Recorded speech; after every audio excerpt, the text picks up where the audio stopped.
بسم اللہ الرحمن الرحیم. السلام علیکم کلاس. کیسے ہیں آپ سب لوگ؟ ہمارا فرسٹ چیپٹر ختم ہو چکا ہے جو کہ تھا آئیڈیالوجی آف پاکستان کے اوپر. ٹھیک ہے، اور اب ہم نظریہ پاکستان یعنی کہ آئیڈیالوجی آف پاکستان کے ہسٹوریکل پرسپیکٹیوز دیکھیں گے. ٹھیک ہے، ہمارا سیکنڈ چیپٹر اسٹارٹ ہو گیا. تو فرسٹ چیپٹر مجھے امید ہے کہ آپ لوگوں نے کچھ نہ کچھ اس کے اندر سے یاد کرنا اسٹارٹ کر دیا ہوگا. ٹھیک ہے، کائنڈلی سے کیونکہ آپ کے ہفتے میں صرف 3 لیکچرز ہیں تو آپ اسے 2 دن بھی اچھا دے دیں تو آپ کا ہو جائے گا. یہ ایک دن بھی اگر آپ اسے ہفتے میں اچھا والا دے دیں ٹھیک ہے تو آپ کے لیے مشکل نہیں رہے گا. ایٹ لیسٹ 1-2 ڈیز ضرور اسے دیں پاک اسٹڈیز کو اپنے. ٹھیک ہے، آج جو ہم پڑھیں گے حضرت مجدد علی ثانی. بیسکلی یہ جو دور ہے حضرت مجدد علی ثانی جس کے اندر تھے، ٹھیک ہے، اس میں یہ وہ ہے مغلیہ دور ہے. ٹھیک ہے، اس کے اندر تھے. ٹھیک ہے، یہ جب ہمارا مغل ایرا تھا اس کے اندر یہ تھا. تو اس کے یہ جو بعد میں ہم نے جس طرح یہ سر سید احمد خان قائد اعظم یہ تو بعد میں آئی نا، یہ تو ٹھیک ہے 1857 کی جنگ آزادی کے بعد والی ساری چیزیں ہیں. تو یہ مغل ایرا تھا اس وقت. ٹھیک ہے، یہ ہم اس کا ہسٹوریکل پرسپیکٹیو دیکھ رہے ہیں. آئیڈیالوجی آف پاکستان کی ہسٹری کو ہم پڑھ رہے ہیں کہ بیسکلی کیسے پیچھے سے یہ چلی آ رہی ہے. ٹھیک ہے، تو حضرت مجدد علی ثانی ٹھیک ہے اسلامک اسکالر تھے، اور ان کا اصلی نام جو تھا حضرت مجدد علی ثانی 26 جون 1564 کو مشرقی پنجاب کے دارالخلافہ سر ہند میں پیدا ہوئے. آپ کا اسم مبارک احمد اور لقب بدر الدین تھا. آپ کے والد کا نام مخدوم عبد الواحد تھا. ٹھیک ہے، آپ کا جو سلسلہ نسب ہے وہ حضرت عمر فاروق رضی اللہ تعالیٰ عنہ سے ملتا ہے. ٹھیک ہے، اور حضرت مجدد نے آپ نے جو خواجہ باقی باللہ ہے ان کے ہاتھ پہ بیعت لی تھی. ٹھیک ہے، وہ آپ کے مرشد جو تھے وہ باقی باللہ فرماتے تھے حضرت شیخ احمد ایک ایسا چراغ ہوگا جس سے ایک جہاں منور ہوگا. ٹھیک ہے، اور پھر حضرت مجدد علی ثانی کیا تھا کہ سوری وہ مس پلیس ہو گئی میرے سے لائن. ہاں، بعض احادیث سے ثابت ہوتا ہے کہ اللہ تعالیٰ اس امت کے لیے ہر ہزار سال بعد ایک صاحب علم بزرگ مبعوث فرماتے رہیں گے جو اس دین کو نیا اور تازہ کریں گے. حضرت عمر بن عبدالعزیز کے بعد دوسرے 1000 سال کے بعد مجدد. ٹھیک ہے، حضرت عمر بن عبدالعزیز کے بعد دوسرے 1000 سال کے مجدد شیخ احمد سرہندی. ان کا اصلی نام شیخ احمد سرہندی تھا. ٹھیک ہے، اور انہیں مجدد علی ثانی بھی کہا جاتا ہے. ٹھیک ہے، آپ نے قرآن شریف بہت چھوٹی سی عمر میں حفظ کر لیا تھا. اس کے بعد آپ نے 21 سال کی عمر میں درس اور تدریس کا آغاز کیا. ٹھیک ہے، اور آپ نے مختلف جو مقامات پر گئے. ٹھیک ہے، پھر آپ کہاں پہ آئے اس میں سے آپ یہ جہاں پہ دلی میں آئے. ٹھیک ہے، مغل ایرا جہاں پر تھا آپ کے اس وقت جس کی حکومت تھی وہ بادشاہ اکبر تھا. ٹھیک ہے، بادشاہ اکبر جو اگر آپ کو بتائیں اگر اس کی ڈیٹ بیک ہم جائیں مغل ایرا کی. ٹھیک ہے، اس کی جو فاؤنڈیشن ہے وہ ظہیر الدین نے رکھی تھی. لیکن کیا کیا تھا، لیکن جو فلرش اس ایرا کو ملا وہ زیادہ کس میں ملا ہے، وہ ملا ہے مغل ایرا جو اکبر کا تھا. ٹھیک ہے، جلال الدین اکبر. اس میں اس نے کیونکہ اس نے اقلیت اور اکثریت کو ایک دوسرے کے کلوز لانے کے لیے بہت سی اقدامات کی. ٹھیک ہے، پھر یہ لا دین بھی ہو گیا تھا. بیسکلی جو اکبر کے اگر بارے میں ہم پڑھیں تو اکبر ان پڑھ ٹھیک ہے بادشاہ تھا، پڑھا لکھا نہیں تھا. کیونکہ بچپن سے ہی کیا کھیل اور گھڑ سواری اور ان چیزوں کے اندر اس کی زیادہ وہ دلچسپی زیادہ ہوتی تھی. پڑھائی کے اندر اتنی دلچسپی نہیں تھی اکبر کی. ٹھیک ہے، یہ ویسے میں آپ کو تھوڑا سا بتا رہی ہوں جو میں نے ہسٹری پڑھی ہے اکبر کی.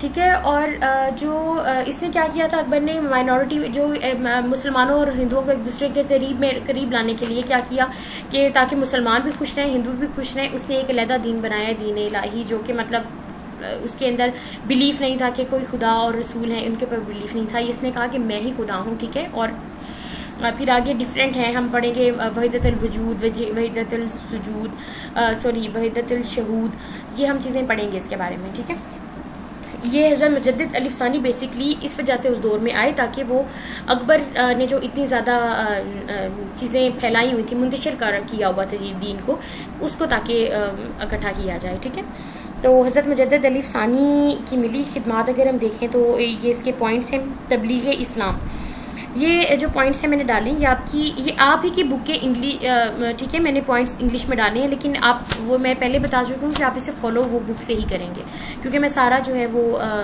اسی بک کو فالو کر رہی ہوں۔ یہ والی بک بہت ایزی ہے، ٹھیک ہے، پڑھنے کے لیے۔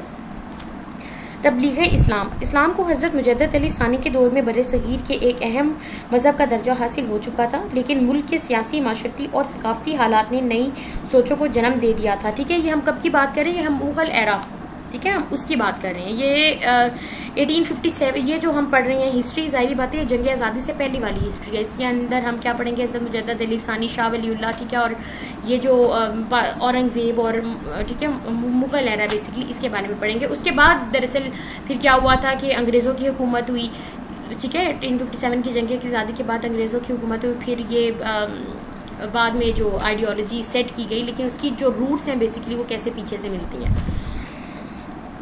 اسلام کی منفرد اور خالص شکل کو بگاڑنے کے لیے سازش کی جا رہی تھی۔ دین اسلام عروج کو چھو کر اب دشمنوں کی سرگرمیوں کی زد میں تھا۔ قریب تھا کہ بر صغیر کی مسلم حکومت کفر کی گود میں جا دم لیتی کہ حضرت مجدد علی ثانی نے حالات کا جائزہ لیتے ہوئے اسلام کے دفاع میں مہم چلائی۔ انہوں نے اسلام کے دشمن فتنوں کو روکا۔ فتنوں یہ جو اکبر کے دور میں ہی اسٹارٹ ہوئے، ٹھیک ہے، کو روکا۔ محققین اس پر عمل متفق ہیں۔ اگر حضرت مقابلے پر نہ اترتے تو 350 سال پہلے ہی اسلام کا نشان جو ہے وہ بر صغیر سے مٹ جاتا۔ الحاد کے خلاف جنگ، جیسے کہ ٹھیک ہے، الحاد کیا ہے؟ ایتھیزم کے مطلب ٹھیک ہے کہ خدا نہیں ہے، ایتھیزم بیسیکلی۔ حضرت مجدد علی ثانی نے جس دور میں آنکھ کھولی، اس دور میں ہندوؤں نے اپنی تحریکوں کے ذریعے ایسی فضا پیدا کر دی تھی، بہت سی تحریکیں چلائیں، جس کے اندر ایک بھکتی تحریک تھی، ٹھیک ہے۔ اس میں کیا، یہ ہم آگے پڑھیں گے، بھکتی تحریک میں کیا تھا کہ خدا اور بھگوان ایک ہی ہستی کے دو نام ہیں، ٹھیک ہے۔ تو اس کے اندر وہ بیسکلی اس میں کیا ہو رہا تھا، اس میں محبت اور پیار کو فروغ دیا جاتا تھا اس تحریک کے اندر، اور ظاہری باتیں وہ بہت میٹھی میٹھی باتیں ہوتی تھیں۔ وہ کیا ہو رہے تھے کہ مسلمان اٹریکٹ ہوتے تھے ہندوؤں کی طرف، اور دین بیسکلی پھر یہ حضرت مجدد علی ثانی نے اس چیز میں بہت ایفرٹ لگائی کہ نہیں، اگر ایسے یہ بھکتی تحریک کے ذریعے، یہ تو اصل میں جو ہندو مسلمانوں کو کنورٹ کیا جا رہا ہے بیسکلی اس کے تھرو ہندوؤں میں، ٹھیک ہے۔ تو کیا تھا کہ آپ لوگ متحدہ قومیت اور وطنیت کے جذبوں کو قبول کر کے اسلامی روایات سے دور ہٹ رہے تھے۔ اسلام کی صفوں میں ایسے لوگ آ گئے تھے جو غیر اسلامی روایات کو اسلام کا رنگ دے رہے تھے اور اسلام کی حقیقی شکل کو بگاڑنے میں مصروف عمل تھے، ٹھیک ہے۔ اس کی وجہ سے الحاد اور بے دینی پیدا ہو رہی تھی، اور اس کا بہت میجر جو رول ہے وہ بادشاہ اکبر کو جاتا ہے۔ اس نے مسلمانوں اور ہندوؤں میں ہارمنی پیدا کرنے کے لیے کیا کیا، اس نے دین الہی بنایا، ٹھیک ہے۔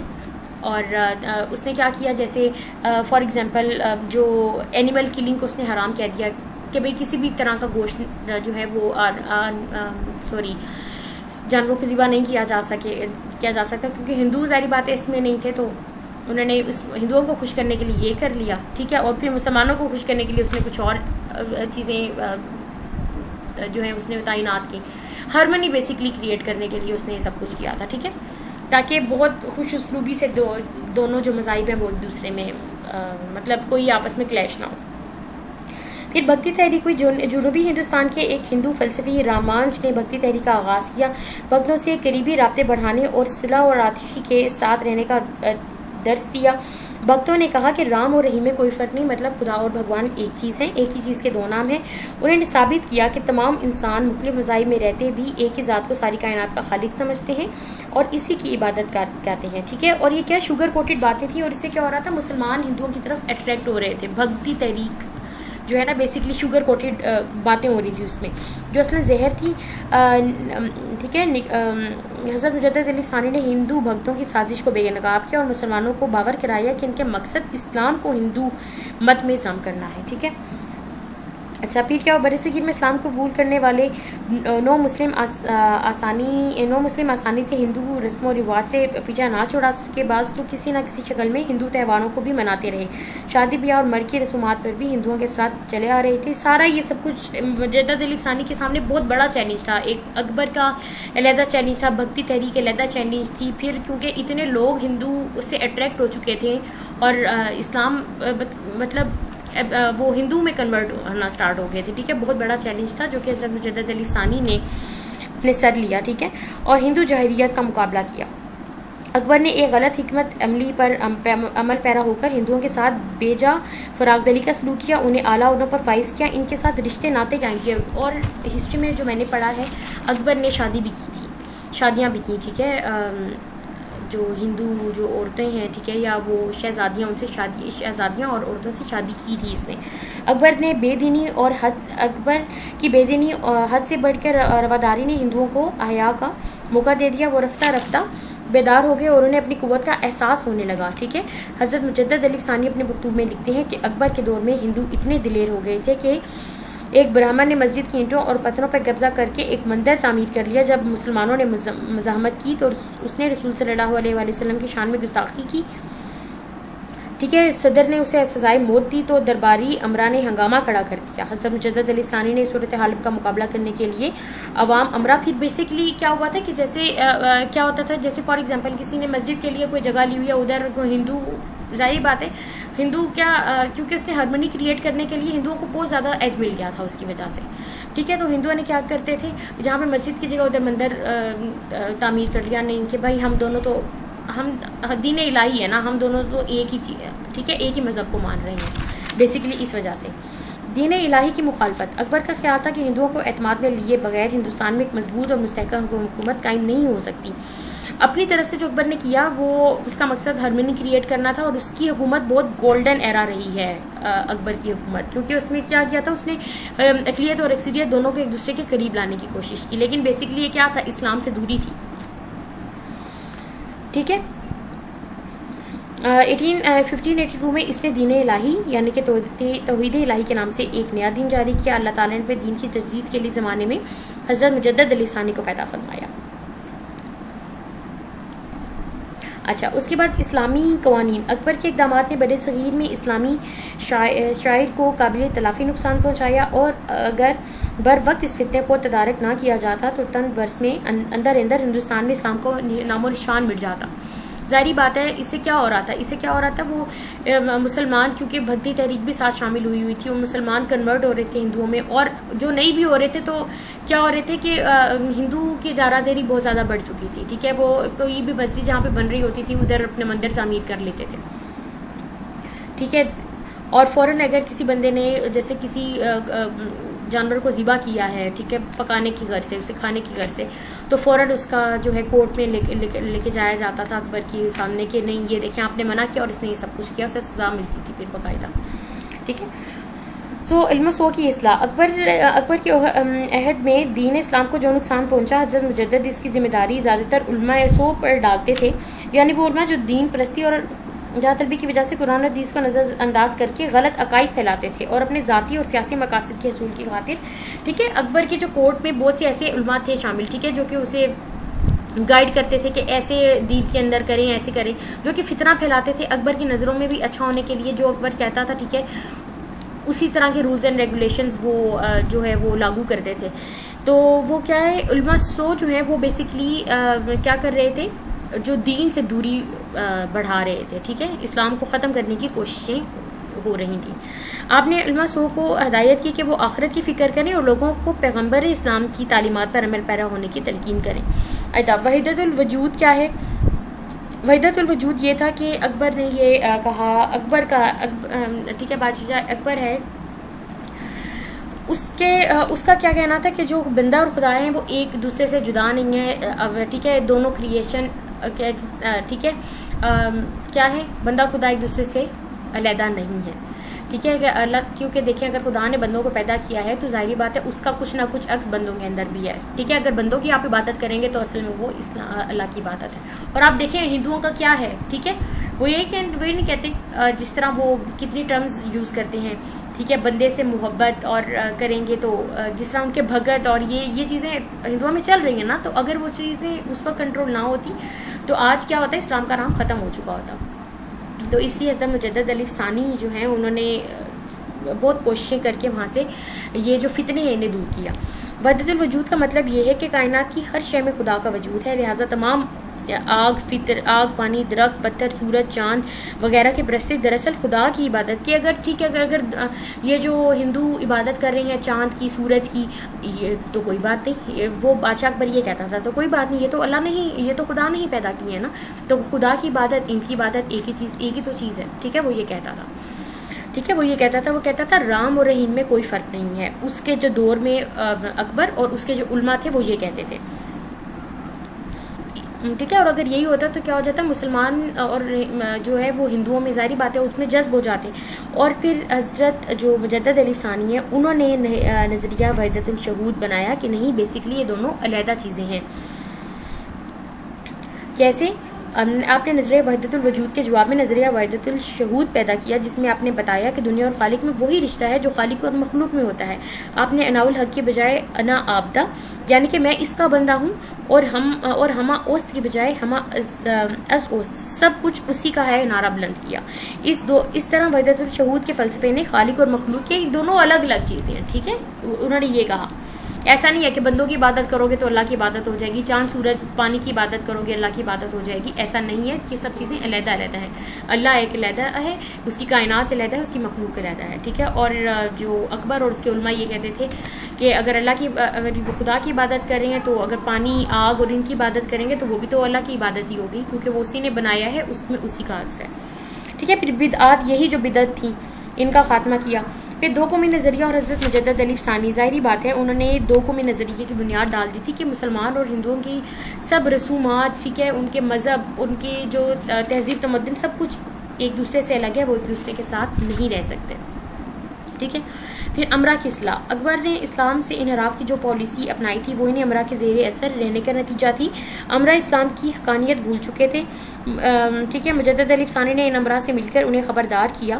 ٹھیک ہے، جو اس کے کورٹ میں لوگ تھے جو اکبر کو مشورے دیتے تھے، بیسیکلی وہ لوگ بھی خراب تھے نا، کہ آپ کیا، انہیں مشورہ دیا کہ آپ اللہ تعالیٰ کی تعلیمات پر، حضرت محمد صلی اللہ علیہ وسلم کی تعلیمات پر عمل کریں. ٹھیک ہے، یہی آپ کی آخرت اور آپ کی دنیا اسی سے اچھی ہو سکتی ہے. توحید خالص کا تصور. ہندوؤں کے احیاء اور اکبر کے دین الہی نے مسلمانوں پر بہت برے اثرات ڈالے، اور ان میں وحدت ادیان کا تصور تھا، یعنی تمام ادیان کی اصل ایک ہے. ٹھیک ہے، بہت سے لوگ اس چیز پہ ہو گئے تھے کہ نہیں، ہندو ہیں، ٹھیک ہے، سکھ ہیں، سب ہیں، جو بھی ہیں وہ اگر کرتے ہیں عبادت، اگر وہ بھگوان کی کرتے ہیں تو ٹھیک ہے، عبادت تو رام اور رحیم میں کوئی فرق نہیں ہے. یہی بات ٹھیک ہے جو وہ پہلے ہم کر چکے ہیں. اس سے نکالنا بہت کیا ہوا، جو حضرت مجدد علی ثانی ہے انہوں نے اس پہ اسٹرگل کر کے اس چیز کو ختم کیا. ٹھیک ہے، بہت محنت کی. آپ نے فرمایا کہ رام اور کرشن اسی قسم کی دو شخصیتیں ہیں جن کی ہندو پرستش کرتے ہیں. رام سیتا کے شوہر تھے، جب وہ اپنی بیوی کی حفاظت نہیں کر سکے، ٹھیک ہے، جب وہ بیوی کی حفاظت نہیں کر سکے تو وہ دوسروں کی کیا مدد کریں گے. ٹھیک ہے، تو ہمارا اللہ ایسا نہیں ہے. جب رام سیتا کی حفاظت نہ کر سکا، ٹھیک ہے، تو وہ دوسرے آپ جن کی عبادت کر رہی ہیں، انہوں نے مسلمانوں سے مخاطب ہو کر یہ کہا اگر آپ ان کی عبادت کرنے لگ جائیں گے تو رام تو سیتا کو وہ نہیں بچا سکا تھا، تو آپ کو کیا بچائے گا. یہ تو اللہ تعالیٰ ہی ہے، وہی سب کا خالق ہے. ٹھیک ہے، اور جہانگیر، کیا اکبر کی وفات کے بعد نور الدین جہانگیر نے ہندوؤں سے متعلق اپنی پالیسی تبدیل کی، لیکن اکبر کی ہندو، ٹھیک ہے، جہانگیر جب آئے، لیکن اس وقت بھی کیا ہوا تھا کہ اکبر کے بعد جب جہانگیر آیا تو ظاہری بات ہے یہ چیزیں ختم تو نہ ہو سکی نا. یہ اس وقت کے جو لوگ تھے ان کے اندر یہ چیزیں تھیں. تعظیمی سجدہ کرنے کی رسم کو جاری رکھا گیا. تو حضرت مجدد علی ثانی نے اس دور میں بھی غیر اسلامی رسومات اور عقائد کے خلاف اپنی مہم جاری رکھی، اور بلکہ انہیں جیل میں بھی ڈلوا دیا گیا تھا. ٹھیک ہے، لیکن پھر وہ جیل میں بھی وہ اپنی اس چیز سے باز نہیں آئے. وہ کیا اسٹرگل کرتے رہے، کسی نہ کسی طرح سے اپنا پیغام پہنچاتے رہے.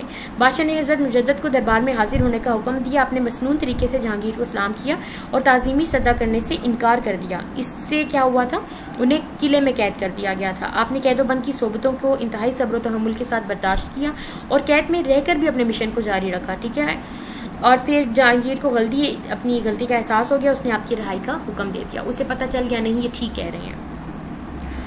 تو حضرت مجدد علی ثانی کی کوششوں سے دین الہی، وحدت الوجود اور وحدت ادیان جیسی نظریات کا خاتمہ ممکن ہوا. آپ نے اسلام کی تبلیغ، شریعت کی پابندی کے لیے اہم خدمات سر انجام دی. آپ نے بدعات اور غیر اسلامی رسومات کا خاتمے کے لیے اہم کردار ادا کیا. ٹھیک ہے، یہ ہمارا آج کا لیکچر تھا. آئی ہوپ آپ کو اچھا لگا ہوگا اور سمجھ آ گئی ہوگی، انٹرسٹنگ لگا ہوگا.